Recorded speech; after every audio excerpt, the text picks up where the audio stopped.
Hello, my beautiful people. Thank you for visiting Docentes DigitalesTV. In this video, we're going to do the feedback session for the previous video.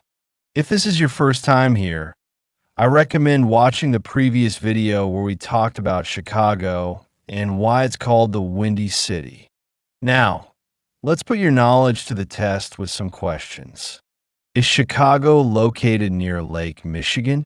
Yes, it is located on the shores of Lake Michigan. Is Chicago called the Windy City only because of its weather? No. The nickname also comes from its politician's reputation. Did New York newspapers give Chicago its nickname? Yes, they used Windy City to criticize Chicago's leaders. Was Chicago competing to host the World's Fair in 1893? Yes, it was competing with New York City. Does Chicago experience strong winds from Lake Michigan? Yes, the lake brings frequent and strong winds. Did Chicago reject the nickname Windy City? No, it embraced the nickname over time. Is the phrase full of hot air a compliment? No, it means someone talks too much and makes big promises.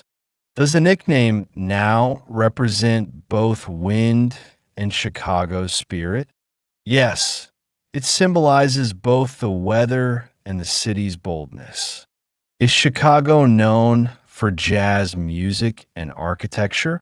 Yes, it is famous for both.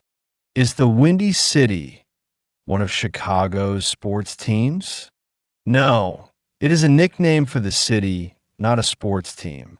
Remember to watch this video multiple times to reinforce your learning.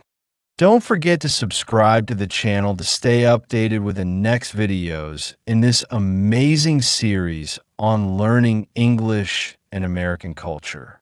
See you in the next adventure.